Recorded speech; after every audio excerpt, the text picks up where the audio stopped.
Welcome to Express Bites, a series of short video workshops designed to help youth transition into the world of work. Hi, I'm Ian at Youth Express. At Youth Express, we have been supporting students engage in community, education and work since 1993. Today we're focusing on the job interview, and in this workshop we're going to look at researching yourself. Yep, I know that does sound funny, researching yourself, but you need to do this. It's really important. Very common question at any interview, either to start the interview or to complete the interview, is tell us a bit about yourself. You need to have a good, strong response here, because this is your opportunity to tell the interview person or the interview panel how awesome you are. And you need to get that across, because if you don't say you're awesome, you can bet that the person after you is going to say that they are. So you need to make sure you understand who you are as a person, what you offer this new employer. What skills do you have? What personal strengths do you bring with you? What personal qualities do you have? And those three things are really critical. And what do you do in your spare time? What sort of person are you outside of school or outside of the workplace?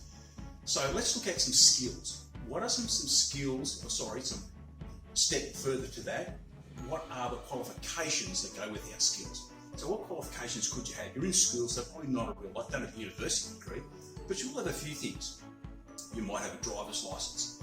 A driver's license is a qualification that is very important. If you're applying for an apprenticeship and you're working with a tradesperson, you might need to drive a vehicle. So that's a good one to have.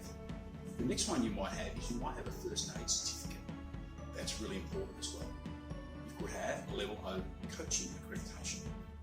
Safe food handling. You might have some TAFE certificates. So there's quite a few things that you could have whilst you're still a student that will help you move into the world of work and tell the person who's hopefully employing you what skills you bring to them. Alright, so let's move on from that now and let's get into some actual skills. What skills might you have? You might be good at fixing a car, working on your motorbike.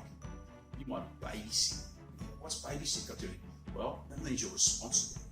You can prove that you can be a responsible person because you're looking after children, small children, and possibly other people's children, not just within your own family. So that's a really important one to have. You might volunteer somewhere. You might work at the canteen for your sporting club, handling food, customer service, handling money. You might already have a part-time job. Within your part-time job, what are the skills that you demonstrate there? Are you good at customer service? Do you have cash handling? Do you prepare food?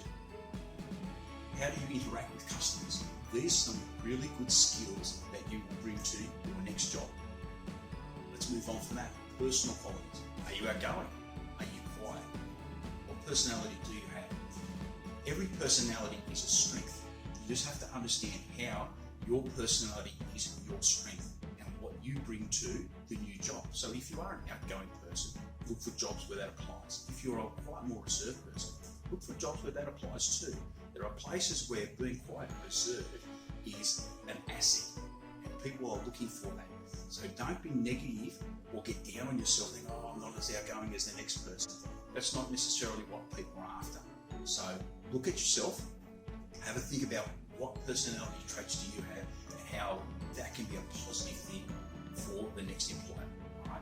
So we're looking at our qualifications, our skills, our personal qualities, and our strengths. Understand what they are. So when the question is, tell us a bit about yourself, you can say, I've been to TAFE. I've been doing a welding course because I like to weld on weekends and I'm making the same machine.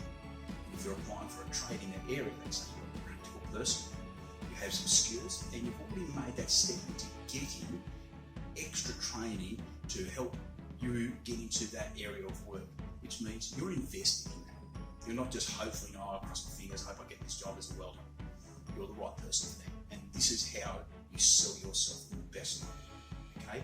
So, as silly as it may sound, research yourself. This is really important that you understand who you are as a person, what skills you have. Ask your friends. Quite often we think, oh, we're only okay at something, and your friends say, no, you're awesome at something. Ask your parents, ask your neighbours. There are people out there who know a lot about who you are and what you can do that can help you in this process. Right? So I hope this has helped you today. If you've liked this, this, give us a thumbs up. Don't forget to like our Youth Express Facebook page, and in the comments below, tell us what school are you from, and if you're no longer at school or you're a parent, tell us what suburb you're from. Thank you very much.